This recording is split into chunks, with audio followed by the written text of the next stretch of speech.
নমস্কার, আমি সায়নী মণ্ডল। আমি বিবেকানন্দ কলেজ সম্পর্কে কিছু বলতে চাই বা এই কলেজটিকে ঘুরে দেখাতে চাই।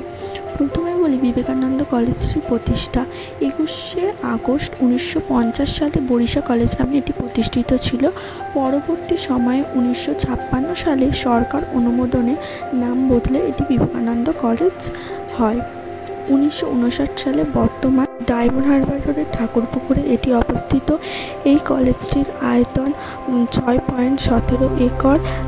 ঠাকুরপুকুর মেট্রো স্টেশনের কাছেই এটি অবস্থিত। সরকারের সহায়তাপ্রাপ্ত ইউনিভার্সিটি অফ ক্যালকাটার অধীন সরকারি কলেজ, ইউজিসি অনুমোদিত এবং ন্যাক এর A+ গ্রেড রয়েছে। এবার আসি কলেজটিতে কত বছরের কোর্স।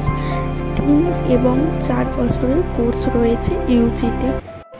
এবারে বলি কী কী সাবজেক্ট রয়েছে। বিএসসি অনার্স এবং জেনারেলে physics, chemistry, mathematics, geology, computer science, electronics, geography, biochemistry ইত্যাদি সাবজেক্ট রয়েছে।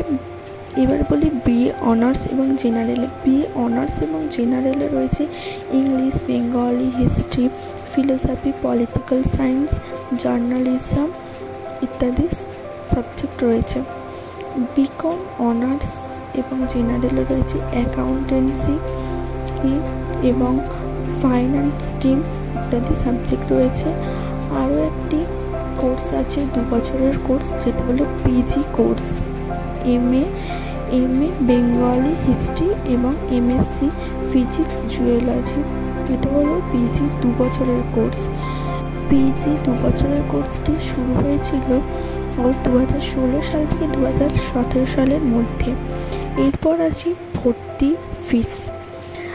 ভর্তি সম্পূর্ণ মেধাভিত্তিক। ডব্লিউবি ক্যাম্প বা ইউনিভার্সিটি অফ ক্যালকাটার কেন্দ্রীয় অ্যাডমিশন পোর্টালের মাধ্যমে পরিচালিত হয়। সিইউইটি প্রযোজ্য হতে পারে নির্দিষ্ট বছর অনুযায়ী। ইউজি ফি সাধারণত 15,000 থেকে 17,000 পর্যন্ত হতে পারে, যদিও স্পষ্ট পরিমাণ কলেজ কর্তৃপক্ষ ও ওয়েবসাইটে পাওয়া যায়নি। পিজির ফিস হলো 37,000 থেকে 38,000 পর্যন্ত। এবার আসি কলেজটির র্যাঙ্কিং বা স্বীকৃতি। ইন্ডিয়ান টুডে নিয়েলসন সার্ভেতে 2013 থেকে 2014 অনুসারে কলকাতার সেরা সায়েন্স কলেজ হিসাবে বিবেকানন্দ কলেজ প্রথম স্থান অধিকার করে এবং কলেজটি ন্যাকে A+ রেটিং, মানদণ্ডসম্মত শিক্ষার প্রতীক। এবার বলি কলেজটির স্টুডেন্ট সংখ্যা। শিক্ষার্থীর সংখ্যা প্রায় 4,400 থেকে 4,500। 105টা ফ্যাসিলিটি আছে। ছেলেমেয়েদের অনুপাত প্রায় সমান, পুরুষ 49% এবং নারী 51%। বিভিন্ন সুযোগ সুবিধাগুলি হলো library, laboratory, computer centre, AV classroom, campus wifi, canteen, স্বাস্থ্যসেবা কেন্দ্র, গেমস ও অডিটোরিয়াম ইত্যাদি।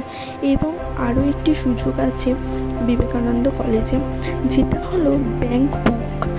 এখানে যাদের আর্থিক অবস্থা খুব কম বা যাদের আর্থিক অবস্থা খুব একটা ভালো না, তার জন্য এখানে একটা ব্যাংক বুক তৈরি করা হয়েছে। সেখান থেকে অল্প কিছু টাকার মাধ্যমে যে বইটা যার প্রয়োজন সেই বইটা তোমরা কিনে পড়তে পারবে এবং পরে সেটা ফেরত দিয়ে দিতে পারবে। এছাড়াও রয়েছে স্কলারশিপ সিস্টেম। ইউজি ছাত্রছাত্রীদের 24 থেকে 25% খরচে সহায়তা পায় NIRF বা সিমিলারেস অনুযায়ী। এছাড়াও রয়েছে প্লেসমেন্ট সাপোর্ট, যেমন হলো ইন্টার্নশিপ। এই ইন্টার্নশিপটি করার পর এখান থেকে সার্টিফিকেট দেওয়া হয়, যেটা পরবর্তীতে জব পাওয়ার সুযোগ সুবিধা আছে। এখন আমি তোমাদেরকে যেটা দেখাচ্ছি সেটা হলো লাইব্রেরি। লাইব্রেরিতে প্রচুর সংখ্যক বই আছে, বিভিন্ন লেখকের। তোমাদের প্রয়োজন মতো তোমরা বই অবশ্যই পেয়ে যাবে। এছাড়াও আছে রিডিং রুম, যেখানে বই নিয়ে তোমরা পড়তে পারবে। এখনও 2টো সাবজেক্ট আছে, যে সাবজেক্ট দুটোর কথা আমার বলা হয়নি। তার মধ্যে একটা হলো ওমেন স্টাডি এবং আরেকটি হলো হিউম্যান রাইটস। ওমেন স্টাডি মানে হলো নারীবাদ। এখানে প্রতিটি সাবজেক্ট খুব যত্ন সহকারে পড়ানো হয় এবং প্রত্যেকটি বিষয় ধরে ধরে বোঝানো হয়। টিচার্সরা প্রচুর পরিমাণে স্টুডেন্টদের হেল্প করে। টিচার্সদের পরিমাণ এখানে অনেক বেশি এবং প্রত্যেকটি বিষয়ে 4 থেকে 5টা করে টিচার আছে। এই ভিডিওতে যে মুক্ত মঞ্চটা দেখতে পেয়েছো, সেখানে আমাদের বিভিন্ন অনুষ্ঠান আয়োজিত হয় এবং বিবেকানন্দ কলেজের মাঠে, বড় মাঠটাতে অ্যানুয়াল ফাংশন হয়। এছাড়াও সভাঘর এবং অডিটোরিয়ামে বিভিন্ন ডিপার্টমেন্টের অনুষ্ঠান হয়ে থাকে। এই ছিল বিবেকানন্দ কলেজ। আশা করি কলেজটির সম্পর্কে আমি তুলে ধরতে পেরেছি এবং কলেজটিকে ঘুরে দেখাতে পেরেছি। সকলকে ধন্যবাদ।